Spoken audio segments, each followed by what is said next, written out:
अस्सलाम वालेकुम to all viewers.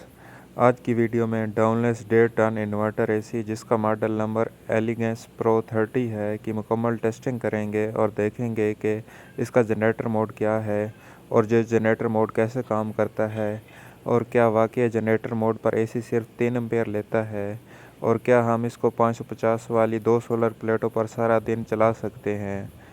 बहुत सारी कंपनियां जैसे डाउनलेस हायर टीसीएल अब ऐसे इन्वर्टर एसी बना रही है जिनके बॉक्स के ऊपर जनरेटर मोड या यूपीएस मोड या पावर शिफ्टिंग मोड लिखा होता है, जिसका मतलब ये होता है कि आप इस यूनिट के एम्पेयर को लॉक कर सकते हैं।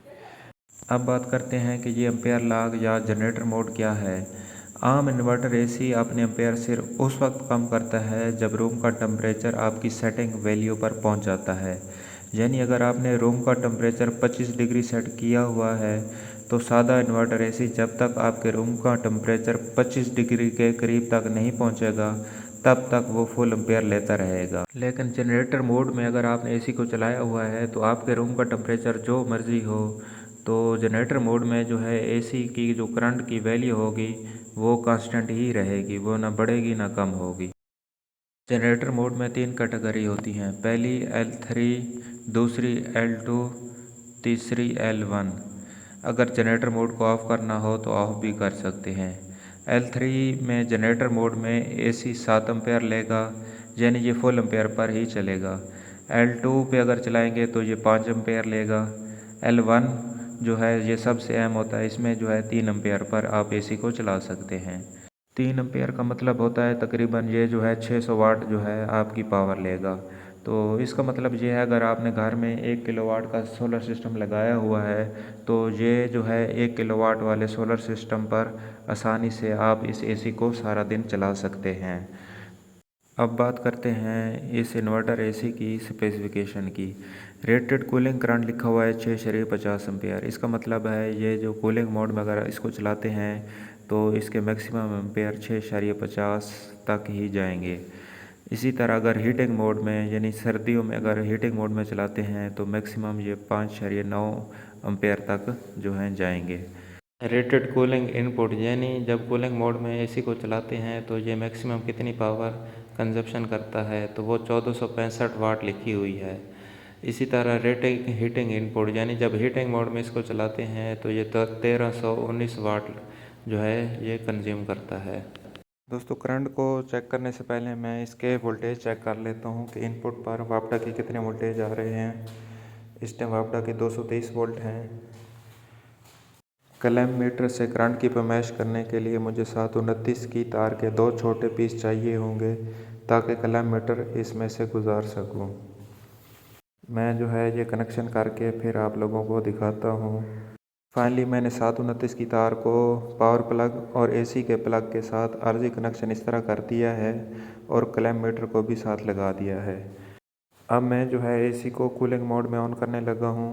एक दफ़ा जब कूलिंग मोड को टेस्ट कर लेंगे तो उसके बाद जनरेटर मोड को भी चेक करेंगे कि उस पर कितने एम्पेयर लेता है। ऑन करने के बाद जो है एसी के एम्पेयर ऐसा ऐसा जो है बढ़ने शुरू हो गए हैं।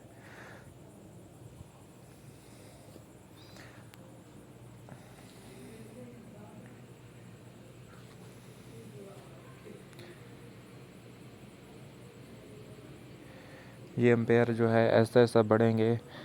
इस टाइम हम जो है कूलिंग मोड जो है उसमें चला रहे हैं। वीडियो को जो है दरमियान में मैंने रोक दिया था, तो ये तकरीबन 3 से 4 मिनट का टाइम गुज़रा है। तो उस टाइम जो है मैक्सिमम एम्पेयर 6.68 तक हमारे पहुंच चुके हैं। तो ये मैक्सिमम एम्पेयर कूलिंग मोड में इतने तक जाते हैं। फ्रेंड, अब इसको जो है जनरेटर मोड पर टेस्ट करते हैं। अभी जो है कूलिंग मोड में ये एसी चल रहा है 6.70 एम्पेयर पर। तो मैं जो है L1 पे यानी 3 एम्पेयर पर इसको चला के देखता हूँ कि ये अपने एम्पेयर कम करता है या नहीं। तो L1 जो है मैंने सेलेक्ट कर लिया है। तो इधर जो है 6 एम्पेयर से जो है ये हमारे एम्पेयर कम होने लग गए। तो ये तकरीबन 3 एम्पेयर पर आ चुका है। तो ये हमारे एम्पेयर L1 जनरेटर मोड में 2.95 एम्पेयर पहुंच चुके हैं। तो आप फाइनली देख सकते हैं ये 2.92-93 पे जाके रुक जाते हैं, यानी ये 3 एम्पेयर से भी कम एम्पेयर जो है ये जनरेटर मोड में लेता है। अब जो है मैं इसका मोड चेंज करता हूँ। L1 से जो है L3 7 एम्पेयर है, तो उसका 7 एम्पेयर को चेक करने का फ़ायदा नहीं है। अब मैं 5 एम्पेयर पे इसको जो है लॉक करके देखता हूँ कि ये 5 एम्पेयर पे लॉक होता है या नहीं। तो ये 5 एम्पेयर पे मैंने सेलेक्ट किया है, तो इसके एम्पेयर बढ़ना शुरू हो गए हैं। ये चेक करते हैं कि ये 5 एम्पेयर पे मैक्सिमम कितने एम्पेयर तक जाता है।